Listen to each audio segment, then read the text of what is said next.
नमस्कार। राज्यसभा टीवी के खास कार्यक्रम और समसामयिक विषयों पर आपके पसंदीदा कार्यक्रम विशेष में आपका स्वागत है। मैं हूं दीपक डोभाल। कैंसर, ल्यूकीमिया, थैलीसीमिया और अल्जाइमर जैसी बीमारियां होते ही लोग अपनी जिंदगी के कई साल घटा देते हैं, लेकिन प्रकृति अगर विनाश करती है तो सृजन भी करती है। अच्छी बात यह है कि इंसान ने इस बात को न सिर्फ बखूबी जान लिया है, बल्कि इसके पीछे के छिपे चिकित्सा विज्ञान को भी खोज लिया है। इंसान ने पहले जीवन की इकाई यानी कोशिका की पहचान की और अब उसे ही आधार बनाकर जानलेवा बीमारियों का हल खोज लिया है। हम बात कर रहे हैं स्टेम सेल थेरेपी की। आज कैंसर, ब्रेन हैमरेज, स्ट्रोक, रीढ़ की हड्डी में चोट, अंगों में पक्षाघात, ऑटिज्म, पार्किंसन से लेकर लीवर और किडनी की बीमारियां, ऑप्टिक न्यूरिटिस हो और यहाँ तक कि डायबिटीज़ और घुटनों के ट्रांसप्लांट की बात हो, इन तमाम बीमारियों में स्टेम सेल्स लोगों को नया जीवन दे रहे हैं। लेकिन स्टेम सेल को लेकर देश में न तो जागरूकता है और ना ही नियम कायदे। अब से 48 लाख स्टेम सेल डोनर्स की जरूरत है, लेकिन देश में सिर्फ 0.016% लोग ही स्टेम सेल के रजिस्टर्ड डोनर हैं। स्टेम सेल मैच कराने के लिए रजिस्ट्री 8 से 9 लाख रुपए ले लेती है, जबकि एक डोनर के सैंपल को चेक कराने का खर्च 50 से 60 हजार रुपए है। भारत में ही स्टेम सेल मैच हो जाए तो 8 से 9 लाख रुपए तक का खर्च आता है, और अगर विदेशों में हो तो यह खर्चा कई लाख बढ़ जाता है।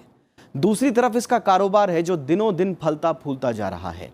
एक अध्ययन के मुताबिक 2016 में ग्लोबल स्टेम सेल बैंकिंग का मार्केट 152 करोड़ डॉलर्स का था, जबकि 2025 तक इसके 794 करोड़ अमेरिकी डॉलर्स तक पहुंचने की संभावना है। आज विशेष में बात होगी स्टेम सेल्स की। जानेंगे क्या है स्टेम सेल्स, ये क्यों जरूरी हैं, भारत में स्टेम सेल्स को लेकर क्या रवैया है और इसका इतिहास क्या है। तो शुरू करते हैं आज का विशेष।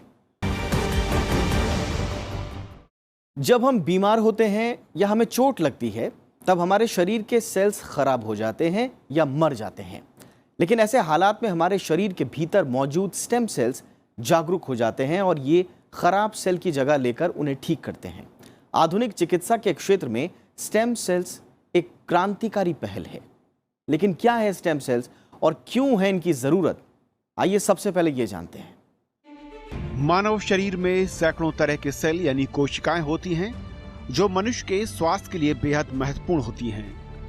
इनमें हर सेल का अपना काम होता है, जैसे शरीर को चलाने के लिए, हृदय की धड़कन के लिए, दिमाग को सोचने के लिए, किडनी को रक्त साफ करने के लिए और त्वचा के पुराने सेलों को नए में बदलने के लिए जिम्मेदार होते हैं। ये सभी सेल बनाने का काम केवल स्टेम सेल ही कर सकते हैं।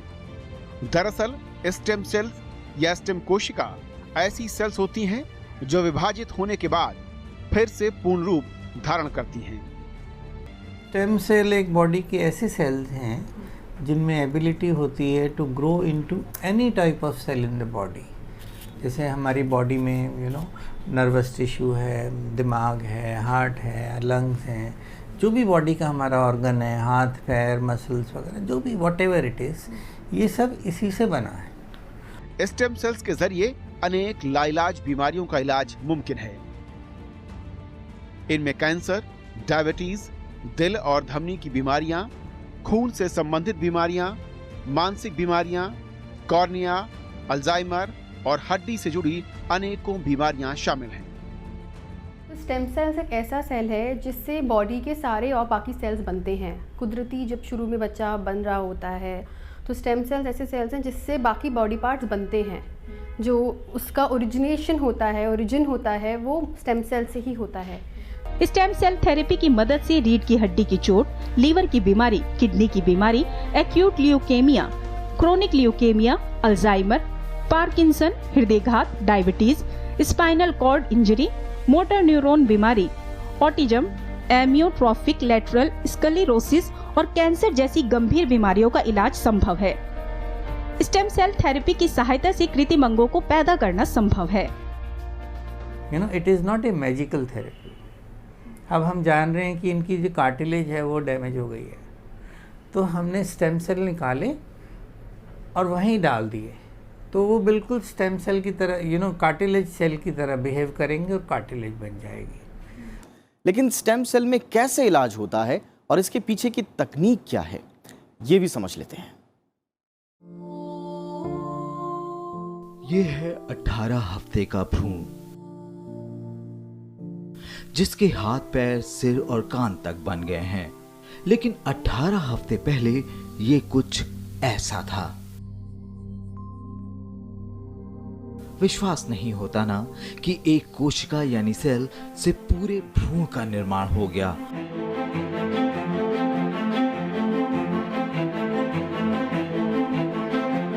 और 9 महीने में ये एक बच्चे की शक्ल में दुनिया में आ जाएगा। ये हम सब की कहानी है और इस कहानी की शुरुआत ही यानी कोशिका का बनना ही स्टेम सेल ट्रीटमेंट का आधार है। मैं चाहता हूं जी, मैं जापान गया तो जापान मेरे कार्यक्रम में मैंने एक कार्यक्रम क्या जोड़ा, मैं वहां एक नोबेल लॉरिएट साइंटिस्ट याकामाहा को मिलने गया। क्यों? फोटो निकलवाने के लिए। मैं इसलिए किया गया कि उन्होंने स्टेम सेल के अंदर जो रिसर्च की है, मैंने जितना पढ़ा था तो मेरे मन में आया था शायद इनकी एक खोज हमारे काम आ सकती है क्या। क्योंकि मैं जानता हूं मेरे देश के आदिवासी, उन आदिवासियों को परंपरागत रूप से सिकल सेल की भयंकर बीमारी से जूझना पड़ रहा है और सिकल सेल की बीमारी कैंसर से भी भयंकर होती है।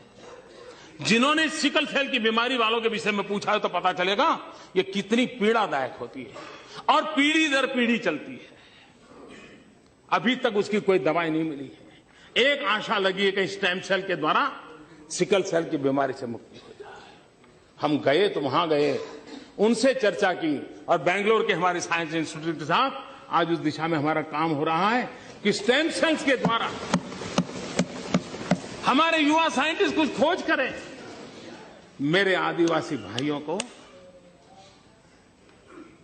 पीढ़ी दर पीढ़ी जो परेशानियों से जिंदगी गुजारनी पड़ती है,